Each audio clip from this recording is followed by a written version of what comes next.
Je suis ravie de vous revoir, mes matchs de Fairy Tail. C'est parti pour la deuxième lecture, le deuxième chapitre de la fanfiction Nalou d'une drôle de saison. Pour les scans de Fairy Tail, la quête de 100 ans, je vais faire une analyse parce que pour l'instant ils sont un peu en retard.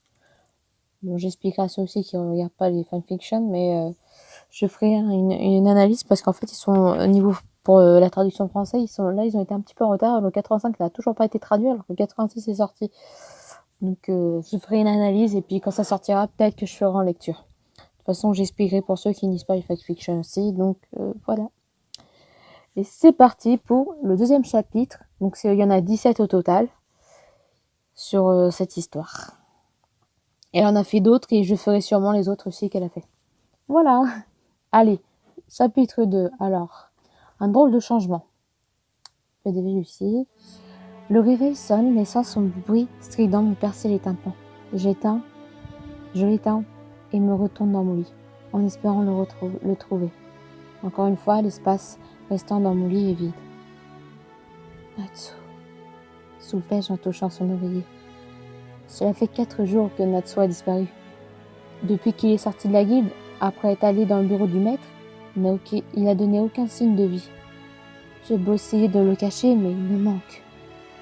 En partant de la guilde, il ne m'a même pas lancé un regard. Je sais que c'est impossible, mais au fond de moi, j'ai peur qu'il se soit fait bannir de la guilde. Non, Natsu ne peut pas être banni. Il fait partie de Fairy Tail, de la famille. Il doit sûrement être malade ou doit être en mission. Mais pourquoi il ne m'a rien dit? Toujours dans mes pensées, je me relève doucement dans mon lit. J'ouvre la fenêtre et l'air frais du matin me procure des frissons. On est au début de l'été, c'est rare d'avoir de l'air frais. Les fleurs et les feuilles tombent des arbres et recouvrent la route. Ce paysage est juste magnifique.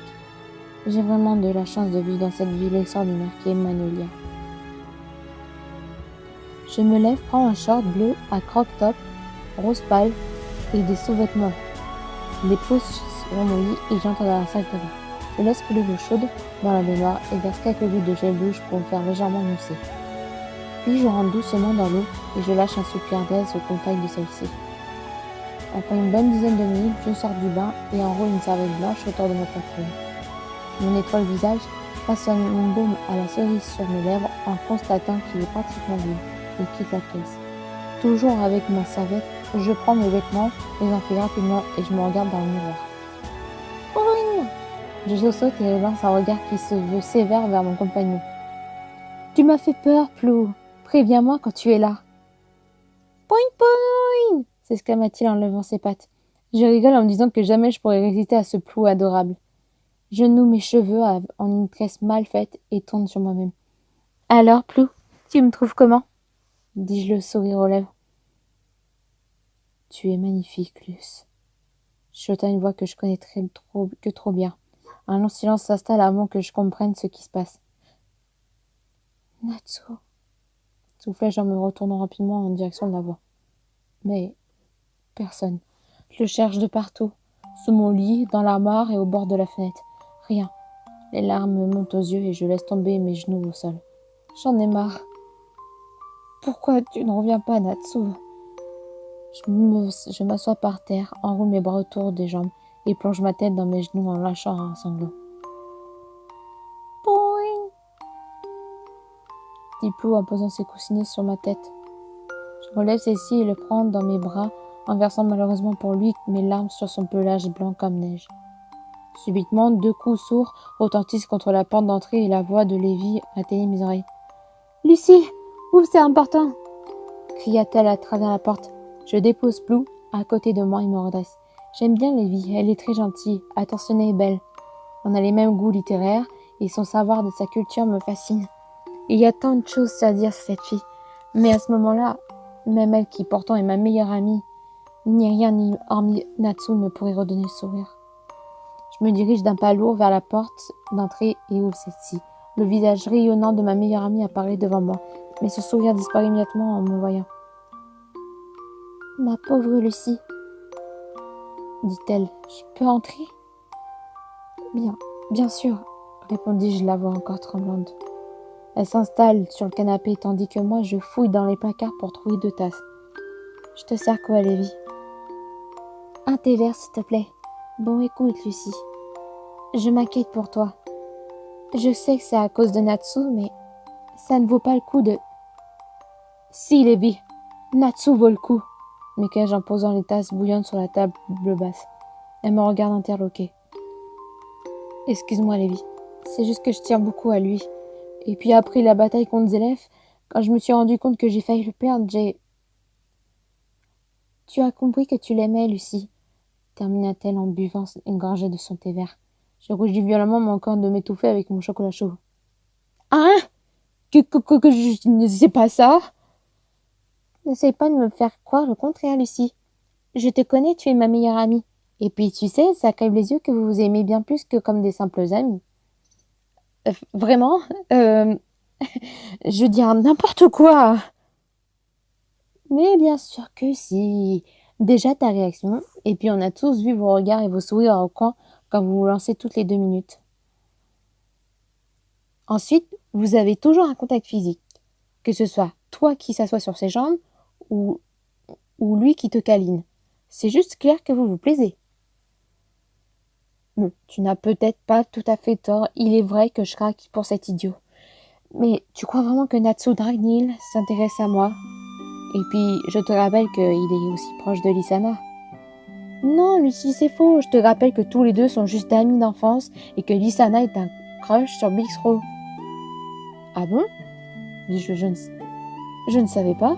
Mais ça change rien, Natsu me donne aucun signe de lui.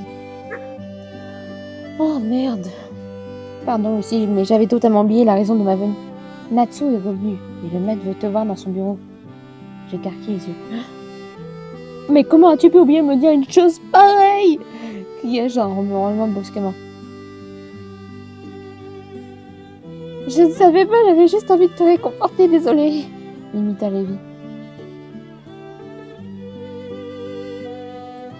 Partons à la guide tout de suite.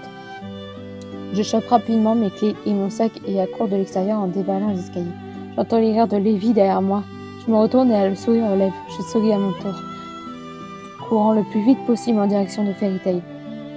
Je bouscule quelques passants. Je décide de prendre un raccourci par le parc. Le vent me caresse le visage et des feuilles viennent se coincer dans mes cheveux bleus. Je m'en moque et je continue de courir. Je manque de m'éclater au sol une dizaine de fois avant d'enfin d'apercevoir les portes de la guide. J'ouvre celle-ci et entre enfin à l'intérieur, essayant tant bien que mal à reprendre ma respiration.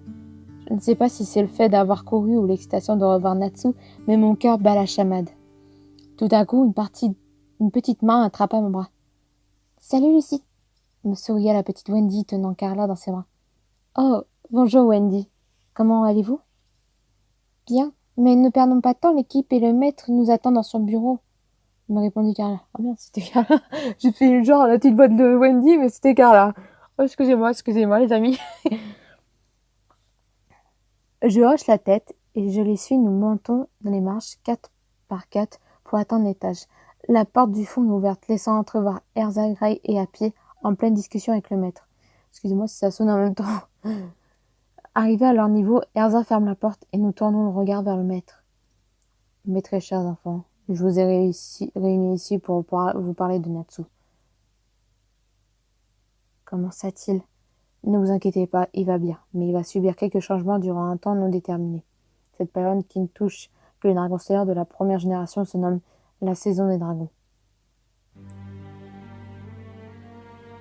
Cela veut dire que moi aussi je vais... Non, bien sûr que non, Wendy, tu es bien trop jeune.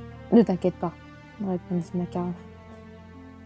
Et donc, en quoi ça préoccupe ces changements? Demanda Gray. Ces changements dépendent selon les dragons slayers. En plus d'être un chasseur de dragons de feu, Natsu est aussi le roi des dragons, suite au détremblement d'Acnologia. Durant ces 14 jours d'absence, Polusika l'observait pour prédire ces changements. Et nous avons appris plusieurs choses. Sa force et sa violence vont augmenter. Donc Gray et Erza évitez de le provoquer ou de l'énerver. J'espère que c'est bien clair. Les deux hochèrent la tête en silence. Oui, bah Erza, je pense pas qu'elle va provoquer Natsu, mais c'est vrai que s'il y a quelque chose qui l'air parce qu'elle a fait une réflexion, genre, oh Natsu, arrête de bagarrer avec Gray, je pense qu'il voulait dire par là en fait. Bah alors Gray qui se passe de se bagarrer avec Natsu, c'est Une première.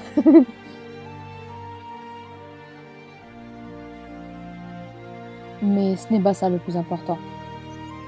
Je vais vous demander de sortir. Gray, Erza, Wendy et Carla. Vous deux, dit-il en désignant Happy et moi, vous restez avec moi. Happy me lance un regard inquiet et j'essaie de lui sourire, même si je suis dans le même état que lui. Qu'est-ce qui se passe?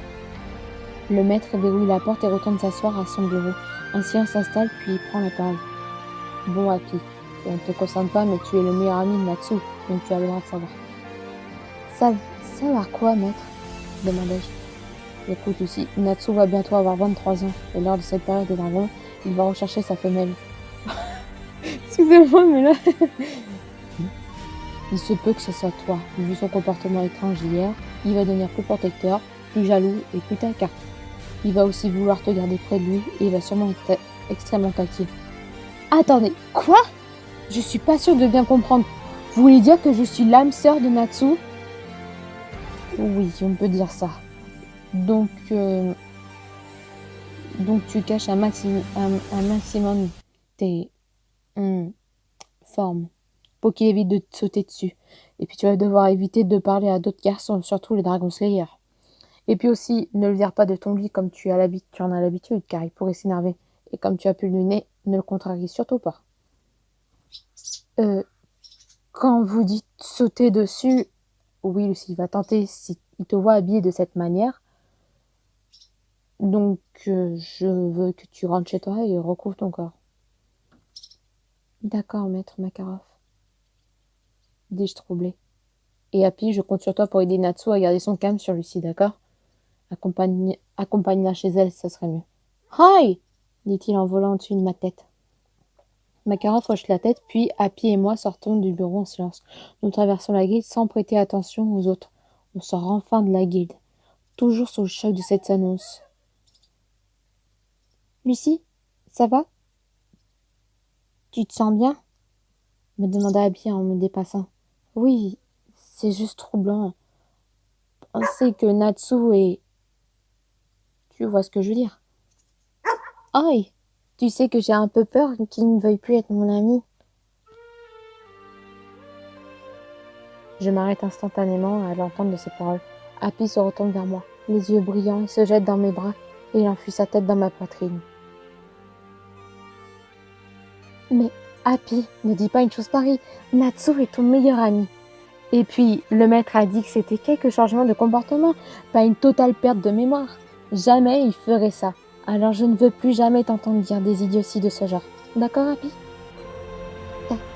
D'accord, Lucie. Merci, répondit-il les yeux rouges et les joues trempées. Excusez-moi, c'est que c'est le chien du voisin qui aboie. En fait, je suis dehors, mais ça, c'est le chien du voisin qui aboie. Voilà. Donc si vous entendez des aboiements, c'est rien. Mais derrière ma petite boule de poil bleu préférée, me dis-je avec un smile plus immense. Allez, viens, on va rentrer chez moi pour prendre mon pareo. Et je te donnerai un poisson, ça te dit? Il se dégage de mes bras et s'en va rapidement en direction de mon appartement. Toujours partant pour du poisson! Hurle-t-il. J'éclate de rire et embrasse le pas pour le rattraper. Natsu, je sais pas comment les prochains jours vont être chaotiques, mais je suis heureuse de savoir que moi, Lucie Artfilia, ta partenaire depuis le début de nos aventures, je suis ton amie sœur. Voilà, certains l'entendaient, voici le chapitre 1 de saison. Alors je sais qu'il n'y a pas vraiment du Nalu, mais j'avais envie de bien expliquer la situation de Lucie et d'avoir son ressenti sur cette situation. Oui, mais c'est déjà bien, en fait. Parce que c'est une histoire, en fait, tout ne peut pas être basé à chaque fois sur chaque chapitre sur les deux. C'est une histoire qui est basée entre les deux, où ça explique le comportement du partenaire, donc en fait, voilà. Donc, ouais. J'espère vraiment que ça vous a plu, et le prochain chapitre, ça n'arrivera pas avant la rentrée, car je pars en vacances, pas de question, donc je vous dis à bientôt, et bonnes fins de vacances. De toute façon, là, j'ai la suite, donc là, c'est les histoires qui sont sorties un petit moment, donc, et je mets une petite étoile, car c'était cool. Voilà, bah, que dire, bah, je sais pas, en fait, parce que Natsu sautait sur Lucie, voilà. C'est le truc le plus démentiel que j'ai entendu dire. qui recherche sa femelle. En fait, il est un peu comme une bête sauvage. Mais est-ce que le pouvoir de END va s'interférer avec? J'en sais rien du tout, en fait. C'est ça que je me pose la question, parce qu'on parle que c'est la saison des dragons, parce qu'il est chasseur de dragons et tout. Mais vu que c'est après la bataille de Zélef, la graine de démon a été détruite, et la graine de dragon a été détruite. Mais il aura toujours ses pouvoirs magiques. Mais vu que dans la quête de 100 ans, après je veux pas trop spoiler, mais dans la quête de 100 ans, il y a quand même un moment où c'est comme si que END reprenait possession. Que le pouvoir du démon prend possession. Il y a quelques scènes qu'on voit, on a l'impression que le pouvoir du démon reprend possession. Donc je me demande si il n'a pas le pouvoir du démon en lui, parce que la graine, ok, elle est détruite, donc il peut pas se transformer en démon, voilà. Il a qu'une seule idée en tête de tuer les élèves, sauf que bah non, les élèves, voilà. Hein. Et donc je me dis, c'est comme la graine de dragon. La graine de dragon, elle est détruite. Donc il a le pouvoir du dragon encore. Donc ça veut dire que c'est le même cas pour la graine du démon. La graine du démon a été détruite, mais il a encore le pouvoir du démon. Donc est-ce que c'est pas le pouvoir qui peut prendre contrôle aussi? Parce que vu qu'il est END en lui-même, euh, il a quand même, enfin, il est END au fond de lui, il a quand même un petit côté de END, même si ça a été détruit. Parce qu'il a quand même le pouvoir du démon, mais est-ce que, après, dans la quête de 100 ans, après, bon, j'ai pas fait une grande analyse parce que c'est la fanfiction Nalu, mais dans la quête de 100 ans, je me disais, est-ce qu'il va réutiliser ses pouvoirs de démon? J'en sais rien. Bon, là, les chapitres qu'on lit en ce moment, c'est peut-être ça. Enfin, voilà. Je vais pas plus spoiler que ça, mais parce que ça reste pour ceux qui lisent les fanfictions, je ne veux pas que vous spoiler plus. Voilà, voilà. Donc, on va dire, je sais pas trop ce qui va se passer parce qu'il veut aller voir Natsu, mais il faut pas qu'il soit provoqué par Grey ou par Erza. Faut pas le mettre en colère parce que son pouvoir augmente, qu'il devient encore plus fort qu'avant. Alors déjà qu'il est fort, mais alors là, plus fort, je crois que je crois que personne ne le battrait. Mais je sais pas trop ce que ça va se passer parce qu'en plus, Lucie est obligée de s'habiller euh, sans montrer ses formes. Donc, j'ai aucune idée. En fait, il faut que là, dans l'histoire, tout le monde se tienne à carreau, personne ne provoque. Mais c'est bizarre, en fait, dans l'histoire, c'est le maître a prévenu que Grey et Erza qu'il faut pas qu'ils provoquent Keto, Natsu. Sauf qu'en fait, il y a pas que Grey qui provoque Natsu, ni Erza qui est là à reprendre Natsu derrière et tout. Il y a aussi quand même d'autres personnes qui veulent se bagarrer avec Natsu. Je regarde Jill, ou parfois il se battait avec Elfman, et après ça partait en bagarre générale. Mais je sais pas du tout, je sais pas du tout pourquoi. Enfin, est-ce que après, peut-être dans l'histoire, ça dit pas que les autres membres ils sont au courant, peut-être. Donc après, ça reste tout un mystère. Sinon, ça va être dit dans le prochain chapitre, j'en sais rien. Donc surtout, c'est basé sur Natsu ici, donc à vrai dire, on peut pas tout savoir dans les détails. De toute façon, la suite de l'histoire nous le dira sûrement, je pense. Voilà, voilà. J'espère que cette petite lecture vous aura plu, que ma petite analyse, mes petites hypothèses vous plaît. Si vous avez des hypothèses, n'hésitez pas à me les dire en commentaire. J'ai vu que j'avais des soucis pour me les commentaires, c'est que je ne pouvais pas activer, j'ai rien compris pourquoi, et je crois faut que je rentre dans le, comment dire, faut que je regarde sur YouTube. Voilà, voilà. Sur ce mémage de Fairy Tail, je vous laisse et je vous dis à la prochaine sur le prochain chapitre qui, je dois normalement le sortir le lendemain parce que vu que ça fait un mois que je n'avais pas sorti, je publierai le prochain chapitre le lendemain. Voilà, voilà. Sur ce, je vous dis bye bye et vive Fairy Tail.